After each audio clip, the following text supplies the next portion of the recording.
ግን ምዕራፍ 25 ላይ ከቁጥር 14 ላይ እንደተነበበው አንድ ሰው ወደ መንገድ ሊሄድ ወዶ ለሶስት ሰዎች የተለያየ ነገርን ወይም ደግሞ እንደየአቅማቸው ይላል እንደየአቅማቸው ሶስት ሰዎች የተለያየ መክሊቶችን እንደሰጣቸው የሚናገር ወንጌል እናገኛለን። ከዛ በፊትም ደግሞ ቀደም ብለን ከአንድ ጀምሮ ስናነብ ስለ 10 ደናግላን ወይም ደግሞ በመንግስቱ ሰዓት ላይ ብልጦች የሆኑና ደግሞ አምስቶቹ ደግሞ ሰነፍ የሆኑትን እንደዚሁ የሚያሳይ ክፍል ነው። ስለዚህ ይሄ ደግሞ ሰው ሊሄድ ሲል ለአንዱ 5 ለአንዱ ደግሞ 4 ለአንዱ ደግሞ 2 የሚሆኑ መክሊቶችን ሰጣቸው። ስለዚህ ከሄደበት እስከሚመለስበት ሰዓት ድረስ አትርፈው ከነበረው ደግሞ ሰርተውበት እንዲጠብቁት ብሎ ሰጣቸው። ከሄደበት መንገድ ደግሞ በሚመለስበት ሰዓት 5 የነበረው 10 አድርጎ 4 የነበረው ደግሞ እንደዚሁ ደግሞ አጥፎ እንደዚሁ ደግሞ 1 የነበረው ደግሞ ምንም ሳያጥፍ ጠበቀው። ስለዚህ 5 2 1 ሰጥቶ ነበረ። 5 የነበረው 10 2 የነበረው 4 1 የነበረው ደግሞ የነበረው ቀብሮት አገኘው ማለት ነው። ስለዚህ አሁን ሲሄድ ለሁሉም ለእያንዳንዱ የሰጣቸው መክሊት ወይም ደግሞ ስጦታ ነበር። ስለዚህ የሰጣቸውን ነገር ደግሞ ዳግም እንዲመልሱለት ጠየቃቸው ማለት ነው። ስለዚህ ብዙ ወስዶ የነበረው ወይም 5 ወስዶ የነበረው 5 እንዳተረፈ ተናገረ። ለእርሱም ደግሞ ስለተሰጠው መክሊትና ስላተረፈው ትርፍ ደግሞ ምስጋናን አቅርቦ ተቀበለው። እንዲሁም ደግሞ 2 የነበረው 4 አድርጎ ስለነበረ እንደዚሁ እርሱንም ደግሞ አመስግኖ ተቀበለ። ነገር ግን የመጨረሻውና አንድ ተሰጥቶት የነበረው ሰው ግን እንደሌሎቹ ትርፍን አላተረፈበትም ነበር። ምክንያቱም ከተለያዩ ነገሮች አንጻር በመነሳት ያንን የተሰጠውን መክሊት ቀብሮት ወይም ደግሞ ሳይጠቀምበት ሳያተርፍበት የሰጠውን ሰው ጠብቆ ነበር። ስለዚህ አሁን ይሄ መጽሐፍ ምን እየነገረን ነው ካለ ያ መንገደኛ የተባለው ወይም ደግሞ እነዚህ 3 ሰዎች የሰጠው ሰጪው አምላካችን መድኃኒታችን እግዚአብሔርን የሚተካልን መክሊትን ደግሞ የተቀበሉት እንደተለያየ አቅም ያላቸው የተለያዩ ሰዎች ናቸው። ወይም ደግሞ እኛ የክርስቲያን የተባለን የክርስቶስ ልጆች ነን ብለን መመልከት እንችላለን። ስለዚህ ይሄ ሰው የተሰጠው መክሊት ነበረ፣ ነገር ግን ቀብሮ ጠበቀው። የመጀመሪያው ነገር በተርጉማን እንደሚያስቀምጡት የቤተ ክርስቲያን አገልጋይ የሆኑትን መምህራንን የሚመለከት ነገር ነው። 1 የተሰጠው ነበረ፣ 2 የተሰጠው 5 የነበረው ነበር። 5 የተሰጣቸው ፍጹም የሆነውን ትምህርት የተማሩ በተማሩት ትምህርት ደግሞ ያስተረፉ ወይም ደግሞ የተማሩትን ያስተማሩ የሰበኩ በእነሱ ስር ደግሞ የሚከተሉ ተማሪዎችን ያፈሩ ናቸው። ስለዚህ አፍርተውበታል። የተሰጣቸውን ጸጋ የተሰጣቸውን መክሊት ደግሞ ተጠቅመውበታል። እንዲሁም ደግሞ 2 የተሰጣቸው አትርፈውበታል። ልክ እነ ቅዱስ ጴጥሮስ እነ ቀለሜንጦስን እንዳተረፉ እነ ቅዱስ ጳውሎስ እነ ጢሞቴዎስን አስተምረው እንደያዙ ልክ እንደዚሁ በተሰጣቸው ትምህርት ያተረፉ ናቸው። ነገር ግን አንድ የተሰጠው ሰው ቀብሮታል። እንደዚህ አይነት ያሉ አገልጋዮች አረማውያን በሚመጡበት መናፍቃን በሚመጡበት ሰዓት ሊያሸንፉ ይችላሉ። ጥያቄ ሲጠይቁ እኛ መልስ ብንመልስም ነገር ግን በጥያቄዎቻቸው ሰው ፊት ለፊት ሊያዋርዱ ይችላሉ ብለው የሚፈሩ የሚሳቀቁ አገልጋዮች ስለሆኑ ያላቸውን መክሊት ምን ይላሉ? ይደብቃሉ። ወይም ደግሞ ያላቸውን መክሊት እንዳይሆን አድርገው ይሸሽጋሉ። ለዚህም ደግሞ ስለ አንድ አባት ይናገራል። እኚህ አባት የነበራቸው ወይም ደግሞ የተማሩት ትምህርት ፍጹማውያን እንደሚባሉት በ5 መክሊት የነበረው 10 አድርጎ እንዳተረፈው የሆነ ልዩ ትምህርት የተማሩ አባት ነበሩ። ነገር ግን ይህንን የተማሩትን ትምህርት አላተረፉበትም ወይም ደግሞ ራሳቸው ትምህርቱን ያዙት እንጂ አላስተማሩትም ነበር። ቀጥታ ወደ ብሕትውና ወይም ደግሞ ወደ ምድረ በዳ ነበር የወጡት። ስለዚህ እኚህ አባት ይህንን የተሰጣቸውን ትምህርት ሊያስተምሩት የሚገባውን ትምህርት ይዘው ስለሄዱ በመጨረሻ ሰዓት ላይ ይላል ነፍሳቸው እና ስጋቸው በሚለይበት ሰዓት ላይ ልክ ያ የተማሩት ትምህርት ወይም ደግሞ ፍጹማውያን የተባለው ትምህርት የወሰዱት ትምህርት ልክ እንደ ስንዴ ገለባ የሆነ እየተለየ ሲወድቅ፣ ነገር ግን ደግሞ ልክ እንደሌላው ተራ ምዕመን ልክ እንደሌላው ደግሞ ክርስቶስን እንደተከተለው እግዚአብሔርን በልቡ እንዳሰበው ደግሞ በሰማይ ወይም ደግሞ በላይ ተቀባይነት አገኙ። ግን ደግሞ ያልተጠቀሙበት መክሊት የደበቁት የሸሸጉት መክሊታቸው ደግሞ እንደ ገለባ ሆኖ ሲወድቅ ይታይ ነበር ይላል። ስለዚህ ልክ እንደዚሁ የደበቅነው ወይም ደግሞ የተሸሸገ መክሊት ያላተረፍንበት ትርፍ ደግሞ ያልተገኘበት መክሊት ካለ ልክ ይሄ አንድ ተሰጥቶ እንደሸሸገው የሆነ መክሊት ነው ማለት ነው። ስለዚህ ይህንን የሚመስሉ አገልጋዮች ይፈራሉ። ለቃሉ መናገር፣ ስለ ክርስቶስ መመስከር፣ ስለ ስለሚነገረው ቃል ሁሉ ይሳቀቃሉ። ስለዚህ ምን ይመርጣሉ? ዝምታን ወይም አላዋቂነትን የሚመርጡ ይሆናሉ ማለት ነው። እንደዚህ አይነት ያሉትን አገልጋዮች ምን ይላቸዋል? ልክ መክሊቱን ተቀብለው እንደቀበሉትም እንደዚሁ ይመስላቸዋል። እንግዲህ መተርጉማን ይህን የወንጌል ክፍል በብዙ ነገር ይተረጉሙታል። አንድም ደግሞ 5 የተሰጣቸው ሊቃነ ጳጳሳትን የሚመስሉ ወይም ደግሞ ሊቃነ ጳጳሳት ያላቸው 5 ነገር የሚመስል ነው። ጳጳሳት ሊሾሙ ይችላሉ፣ ካህናትን ሊሾሙ ይችላሉ፣ ዲያቆናትም እንደዚሁ ሊሾሙ ይችላሉ። እንዲሁ ደግሞ ያጠምቃሉ፣ ያቆርባሉ። ስለዚህ 5ቱን እነዚህ ስልጣናት የሚመስል እንደዚህ 2 ደግሞ የወሰዱት ካህናትን የሚመስል ካህናት ደግሞ ያጠምቃሉ፣ ያቆርባሉ። እንግዲህ ያጠምቃሉ ስንል በውስጡ ቅቡን የሚቀቡት ወይም ደግሞ ቅዱስ የሆነው ቅብ እየቀቡ ሊያትሙን የሚችሉትን ካህናት እንደሆኑ እያስቀመጠልን፣ ሊያቆርቡን የክርስቶስን ሥጋ ደግሞ ሊነኩትና ዳብሰው ደግሞ እየፈተቱ ሊያቀብሉት የሚችሉት ደግሞ ካህናት እንደሆኑ ይነግረናል። አንድ ደግሞ መክሊት የተሰጣቸው ዲያቆናት ወይም ደግሞ የዲያቆናት ትልቁ ነገራቸው ተልእኮ ስለሆነ ወይም እንደ ትርጉሙ የካህናት ተላላኪዎች ስለሆኑ ካህናት እንደሚልባቸው እንደሚያዟቸው የሚሆኑ ስለሆኑ የዲያቆናት ደግሞ ተልእኮ ወይም ደግሞ የዲያቆናት ደግሞ አንዱ መክሊታቸው ይህ ተልእኮ ነው። በተልእኮ ውስጥ ደግሞ ብዙ መክሊቶቻቸውን ሊያተርፉ የሚችሉ ናቸው እያለ ያስቀምጣል። ከብዙ ነገሮች አንጻርም እንደዚሁ ይህንን ይገልጹታል። ልክ ሙሴ 5 የኦሪት መጻሕፍት እንደነበረው አንድም ደግሞ 5 መክሊት የተሰጣቸው እንዳተረፉት ሙሴ በ5ቱ የኦሪት መጻሕፍቶቹ ኦሪቶችን ወይም ደግሞ በቀደም የነበሩ ሕዝቦችን አትርፎበት ነበር። እንዲሁ ደግሞ ቅዱስ ጴጥሮስ በ2ቱ መጻሕፍቶቹ ወይም ደግሞ ብሉይንም አዲስንም በነካው ደግሞ እንዲሁ ብዙዎችን አትርፎበት ነበር። ስለዚህ አንድም ደግሞ መተርጉማን ይህ መክሊት ከነዚህ የተነሳ ነው ብለው ያስቀምጣሉ ማለት ነው። ስለዚህ መክሊት የምንለው ነገር እግዚአብሔር አምላክ ለእያንዳንዳችን የሚሰጠን ጸጋችን ወይም ደግሞ ልናደርገው የምንችለው ልንፈጽምበት የምንችለው አቅማችን። ምክንያቱም አንድ ክርስቲያን በ40 እና በ80 ቀኑ በተጠመቀ ጊዜ ሀብተ ወልድን ስመ ክርስትና ልክ ሲያገኝ ልዩ ልዩ የሆኑ ጸጋዎችን የሚሸከምበትን መንፈስ ቅዱስ ሙላትን ያገኛል። ይሄ መንፈስ ቅዱስ ደግሞ ዘወትር እንደምንማረው መንፈስ ቅዱስ እሳት ነው ተብሎ እንማራለን አይደል? መንፈስ ቅዱስ ምንድን ነው? እሳት ነው። እሳት በባህሪው የበረደው ሰው ቢመጣና በአግባቡ ሊሞቀው ካለ በአግባቡ ሊሞቀው ይችላል። ግን ደግሞ ከተዳፈረ ምን ይለዋል? ያቃጥለዋል አይደል? ለዚህ ነው አባ ሕርያቆስ ቅድም በእመቤታችን ቅዳሴ ላይ ሰምታችሁ ከሆነ ነገሩን እየመረመረ ከፍ ከፍ እያለ ሄድና ይህን እሳት የሆነውን ነገር እያነሳ ሄድና ነገር ግን ይሄ በእኔ በታናሹ ሰውነት ሊገለጽ የማይችል ሊደርስበት የማልችለው ምስጢር ነው ብለው ምን ይላል? ይመለሳል አይደል? ስለዚህ እሳትንም ደግሞ በአግባቡ ልንሞቀው ይገባል። ከአግባቡ ከልቡ ካለፈ ያቃጥለናል። አቃጥሎም ደግሞ ምን ሊለን ይችላል? ሊገለን ይችላል። ስለዚህ ይሄ እሳት የተባለ መንፈስ ቅዱስ በሁላችንም ውስጥ አለ። ይሄ እሳት የተባለ መንፈስ ቅዱስ በእኛ ላይ አለ። ለዚህ ነው እሳት ተብሎ መንፈስ ቅዱስ የሚገለጸው። እሳትን በባህሪው እንደምናውቀው ከአንድ ቦታ ላይ ከለኮሱት ለምሳሌ ጫካ ቢኖር ሜዳው ሲቀር ድረስ ዛፎቹን ሊያቃጥል ይችላል። መንፈስ ቅዱስን ያለበት ሰው ደግሞ ልክ እንደዚሁ ነው።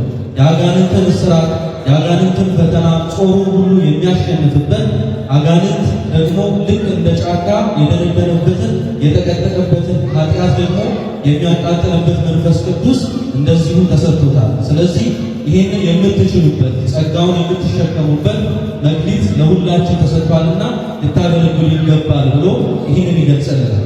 አባታችን ደግሞ አቡነ ሽኖዳ አገልግሎት የሚባለውን ነገር እንዴት ይገልጹታል ተብለው ሲጠየቁ አገልግሎት የሚባለውን ነገር ማገልገል ብቻ ብዬ ልፈታው አልችልም፣ ነገር ግን በብዙ መልኩ ልገልጸው እችላለሁ ብለው ከ15 በላይ ነጥቦችን ያስቀምጣል።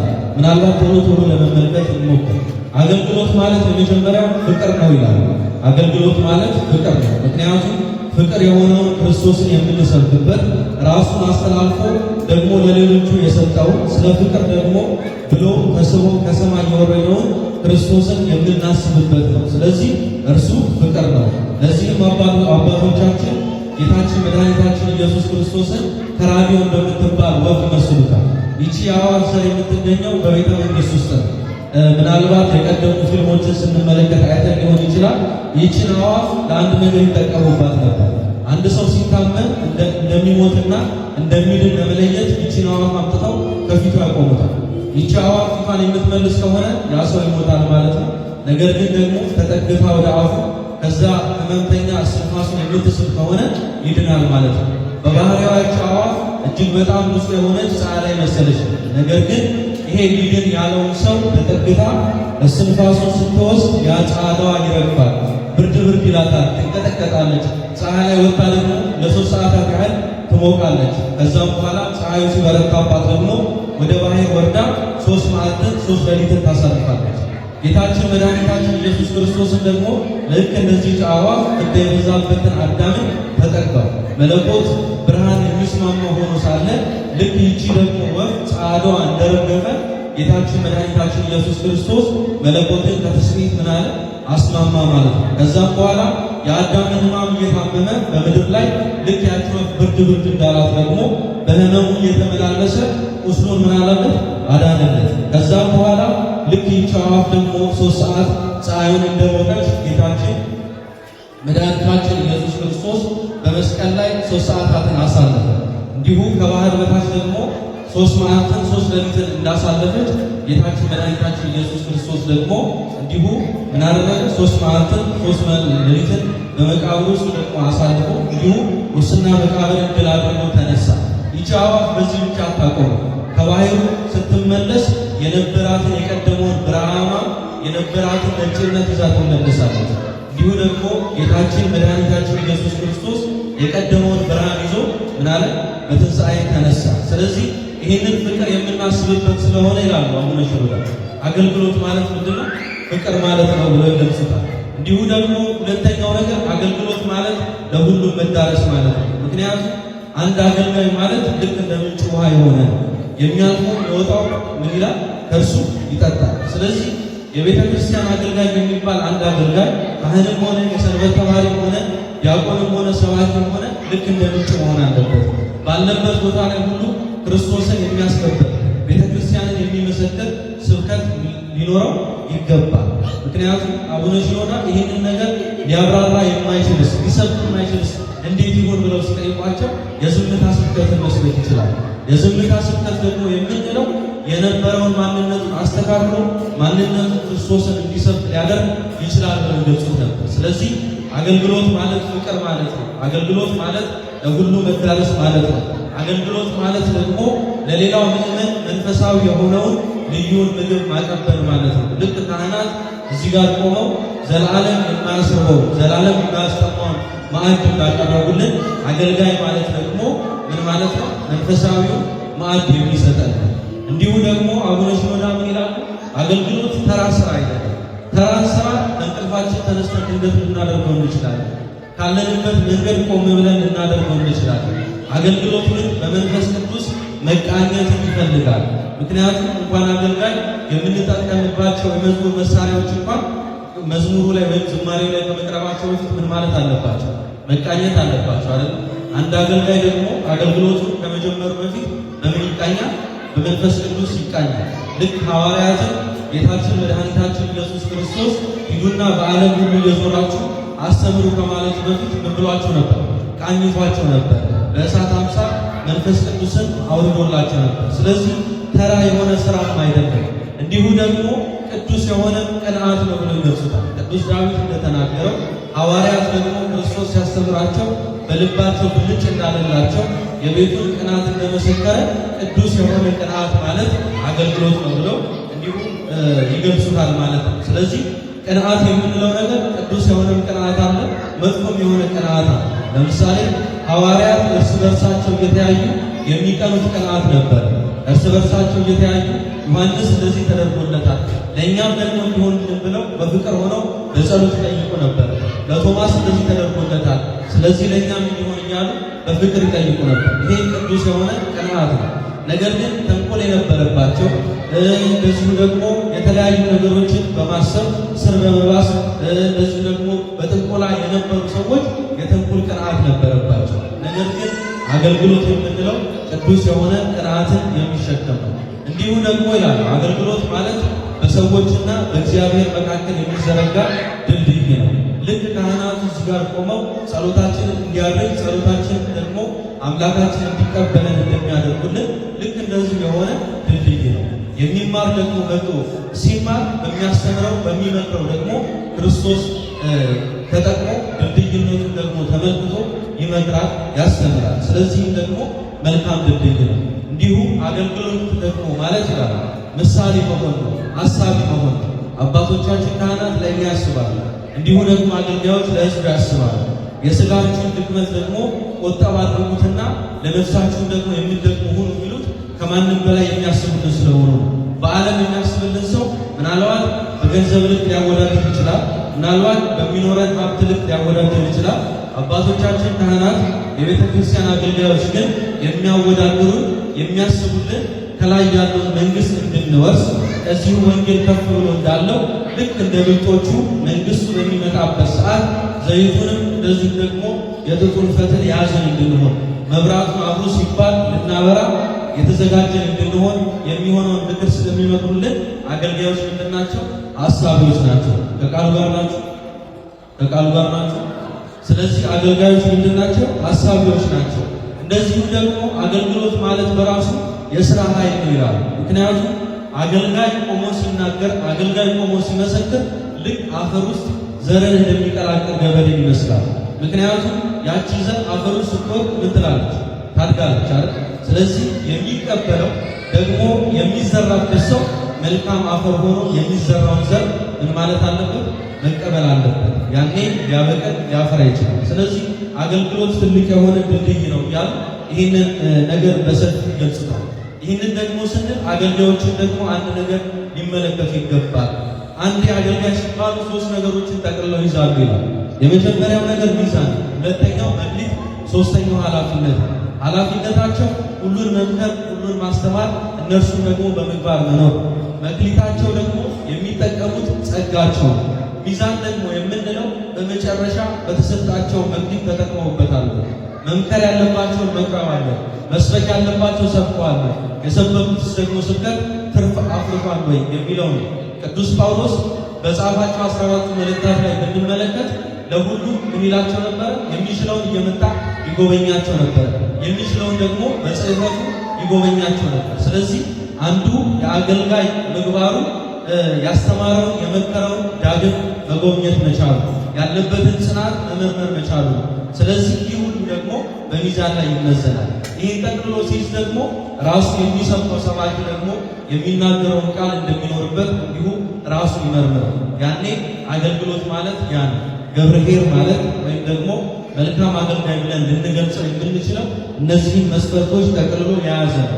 ምክንያቱም አገልግሎት ማለት ዕዳ ስለሆነ ይላል። ምክንያቱም አንድ አገልጋይ ሲያገለግል ቤተ ክርስቲያን የዋለችልኝ ውለታ አለ፣ እግዚአብሔር አምላክ የዋለልን ትልቅ ውለታ አለ።